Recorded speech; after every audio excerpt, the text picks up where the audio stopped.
সুপ্রিয় ভিউয়ার্স, আপনাদেরকে সকলকে জানাচ্ছি আন্তরিক শুভেচ্ছা ও অভিনন্দন। আমি হাকিম রঞ্জিত কুমার চন্দ্র আজকে আপনাদের সামনে উপস্থিত হয়েছি ওজন কমানোর একটা রেমেডি নিয়ে। আমার হাতে একটা জার দেখতে পাচ্ছেন। এই জারের মধ্যে কি আছে এবং এটা কিভাবে বা ওজন কমাতে সহায়তা করবে, এটার নাম হলো কিন্তু চিয়া সিড। চিয়া সিডের পুষ্টিগুণ নিয়ে, চিয়া সিডে কি কি উপাদান আছে এর আগে কিন্তু ভিডিও করেছি, লিঙ্ক দেওয়া আছে, আপনারা দেখে নেবেন। আজকে যে কথাটা আমি বলবো, এই চিয়া সিড কীভাবে খেলে আমাদের যে বাড়তি ওজনটা আছে সেটা কমে যাবে। এই চিয়া সিডটা খাওয়ার নিয়মটা যদি সঠিক নিয়মে না খাওয়া যায় তাহলে কিন্তু ফলাফল জিরো আসবে। সুপারফুড বা আমরা সুষম খাদ্যের কথা বলে থাকি বা আদর্শ যে খাবারগুলি আছে সেই খাবারগুলির মধ্যে কিন্তু একটা দুধের চাইতে 5 গুণ বেশি ক্যালসিয়াম আছে এবং অন্য অন্য যে খাবারগুলি আছে তার চাইতে অনেক গুণ বেশি vitamin, calcium, phosphorus, magnesium, potassium, iron, folic acid. Chia সিডে আছে প্রচুর পরিমাণ ফাইবার।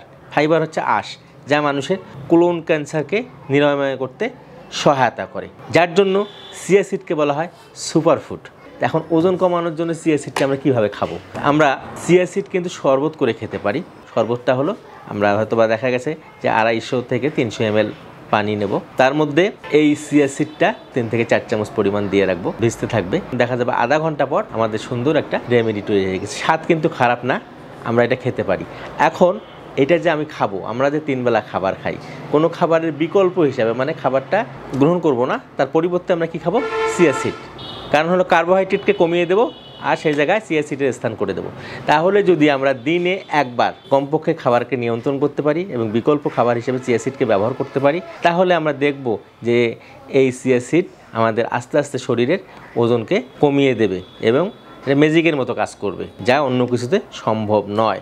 আর একটি প্রশ্ন আপনাদের কাছ থেকে আগে এসেছিল চিয়া সিডের উপর, সেটার আমি উত্তর দিচ্ছি। কেউ বলে কি চিয়া সিড কি আর তোকমা দানা এক? চিয়া সিড আর তোকমা দানা কিন্তু কখনো এক নয়। চিয়া সিডটা দানায় ছোট। চিয়া সিডের উৎপত্তি স্থল হলো মেক্সিকো থেকে এখন আমাদের দেশেও কোথাও বিভিন্ন জায়গায় বিভিন্ন জেলাতে কিছু পরিমাণ চিয়া সিডের চাষ হচ্ছে। আজকে এই চিয়া সিডের উপর আমার এই আলোচনা। আজকের এই আলোচনাটা যদি আপনাদের ভালো লাগে আপনারা অবশ্যই লাইক করবেন, শেয়ার করবেন এবং কমেন্ট করবেন। যারা আমার এই চ্যানেলটিকে সাবস্ক্রাইব করেছেন তাদেরকে অসংখ্য ধন্যবাদ। আর যারা নতুন আমার চ্যানেলটি সাবস্ক্রাইব করেন, চ্যানেলটি সাবস্ক্রাইব করবেন, পাশে থাকা বেল আইকনে ক্লিক করবেন।